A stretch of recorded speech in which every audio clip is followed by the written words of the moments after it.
ನಮಸ್ಕಾರ ನನ್ನ ಹಿತೈಷಿಗಳಿಗೆ. ನಾನು ಚೆನ್ನಾಗಿದ್ದೀನಿ, ನೀವೆಲ್ಲ ಚೆನ್ನಾಗಿದ್ದೀರಾ ಅಂತ ತಿಳ್ಕೊಂಡಿದ್ದೀನಿ. ಇದ್ಯಾಕೆ ಇಷ್ಟೊಂದು ರೋಸ್ ತೊಗೊಂಡು ಬಂದಿದ್ದಾರೆ, ಎಷ್ಟು ರೂಪಾಯಿ ಕೊಟ್ಟರು, ಏನಕ್ಕೆ ಅಂತ ತಲೆ ಕೆಡಿಸ್ಕೊಳ್ತಾ ಇದ್ದೀರಾ ವೀಡಿಯೋ ನೋಡ್ತಾ ಇದ್ದಂಗೆ. ಫುಲ್ ಎಷ್ಟು ಕೊಟ್ಟೆ ಏನು ಅಂತ ವೀಡಿಯೋನೆಲ್ಲೂ ಸ್ಕಿಪ್ ಮಾಡಬೇಡಿ, ನೋಡಿ ಗೊತ್ತಾಗುತ್ತೆ. ಗುಲಾಬಿ ಹೂನ, ರೋಸ್ ಹೂನ ಪೂಜೆಗೆ ತರ್ತೀರಾ, ಪೂಜೆ ಆದಮೇಲೆ ಅದು ವೇಸ್ಟ್ ಆಗುತ್ತೆ, ಇಲ್ಲ ಜಾಸ್ತಿ ತಂದುಬಿಟ್ಟಿರ್ತೀವಿ ಅಂತ ಅಂದಾಗ ಈ ಥರ ಎಲ್ಲ ಬಿಡಿಸಿ ತೊಳೆದ್ಬಿಟ್ಟು, ಬಿಡಿಸಾದ್ಮೇಲೆ ತೊಳೀರಿ, ತೊಳೆದ್ಮೇಲೆ ಒಣಗಕ್ಕೆ ಹಾಕಿ ನೆರಳಲ್ಲೇ ಒಣಗಿಸಿ, ತುಂಬ ಒಳ್ಳೆಯದಿದು. ಗ್ರೀನ್ ಟೀ ಮಾಡ್ಕೊಳ್ಬೋದು, ಇಲ್ಲ ನಾವು ಕಡಲೆ ಹಿಟ್ಟು, ಮುಖಕ್ಕೆ ಕಡಲೆ ಹಿಟ್ಟು ಹಚ್ಕೊಳ್ತೀವಲ್ಲ ಅದ್ರ ಜೊತೆಲಿ ಹಾಕಿ ಬೀಸಿಸ್ಬೇಕು. ಚೆನ್ನಾಗಿ ಒಣಗಿಸಿ ಗರ್ಗರಿ ಅನ್ನೋ ಥರ ಇಟ್ಕೊಳ್ಬೇಕು. ನಾನು ಇದು ಚೆನ್ನಾಗಿ ಒಣಗಿದ್ಮೇಲೆ ಹೇಗೆ ಬಂತು ಅಂತ ತೋರಿಸ್ತೀನಿ. ಮೊನ್ನೆ ಅಣ್ಣನ ಮನೆ ಗೃಹ ಪ್ರವೇಶ ಇತ್ತು, ಅಲ್ಲಿ ಹೂ ತಂದಿದ್ದೆಲ್ಲ ತೆಗೆದ್ವಲ್ಲ, ತಿರ್ಗಾ ಬಾಗ್ಲಿಗೆ ಹಾಕಿರೋದು ದೊಡ್ಡ ದೊಡ್ಡ ಹಾರದಲ್ಲೆಲ್ಲ ಸಿಕ್ತು ನನಗೆ.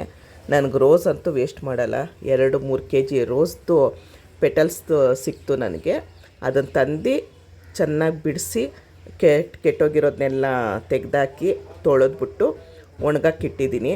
ಇದು ಚೆನ್ನಾಗಿ ಒಣಗಿದ್ಮೇಲೆ ನನಗಿಷ್ಟೇ ಸಿಗೋದು, ಒಂದು ಅರ್ಧ, ಇದರಲ್ಲಿ ಅರ್ಧ ಸಿಗುತ್ತೇನೋ ಒಣಗಿದ್ಮೇಲೆ. ನಾನು ಇದರಲ್ಲೇ ಟೀ ಮಾಡ್ಕೊಂಡು ಕುಡಿಯೋದು. ಮಕ್ಕಳಿಗೆ ಮಕ್ಕಳು ಇವಾಗ ಸಣ್ಣ ಸಣ್ಣ ಮಕ್ಕಳಿರ್ತಾರೆ, ನಾವು ಅವ್ರಿಗೆ ಇದು ಮಾಡ್ತೀವಿ, ಎಣ್ಣೆ ಹಾಕಿ ಮಸಾಜ್ ಮಾಡ್ತೀವಿ. ಆವಾಗ ಸೋಪಲ್ಲಿ ಬೇಗ ಹೋಗಲ್ಲ ಅದು ಎಣ್ಣೆ ಜಿಡ್ಡು. ಕಡಲೆ ಹಿಟ್ಟು ಬಳಸ್ತೀವಿ. ಕಡಲೆ ಹಿಟ್ಟಿಗೆ ನೀವು ಬೀಸಬೇಕಾದ್ರೇ ಇದನ್ನು ಹಾಕ್ಬಿಟ್ಟು ಬೀಸಿದ್ರೆ ಮಕ್ಕಳು ಒಳ್ಳೆ ಕಲರು ಬರ್ತಾರೆ ಮತ್ತು ತುಂಬ ಸಾಫ್ಟ್ ಆಗುತ್ತೆ ಸ್ಕಿನ್ನು. ನೋಡಿ ಈ ಥರ ನಾನು ಬಿಡಿಸಿಟ್ಟಿದ್ದೀನಿ. ಇದು ಒಣಗಿದ ಮೇಲೆ ನಾನು ಹೇಗೆ ಮತ್ತು ಇದರಲ್ಲಿ ಟೀ ಮಾಡೋದು ಹೇಗೆ ಅಂತ ತೋರಿಸ್ತೀನಿ.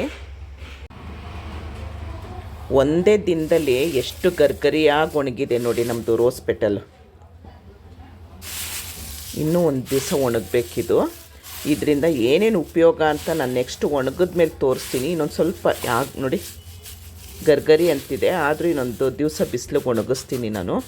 ಬೇಗ ನೀವು ನೆರಳಲ್ಲಿ ಮನೆಯಲ್ಲೇ ಒಂದು ಬಟ್ಟೆ ಹಾಕ್ಬಿಟ್ಟು ಒಣಗಿಸಿದ್ರೆ ಒಂದು ದಿನಕ್ಕೆಲ್ಲ ಒಣಗೋಗ್ಬಿಡುತ್ತೆ.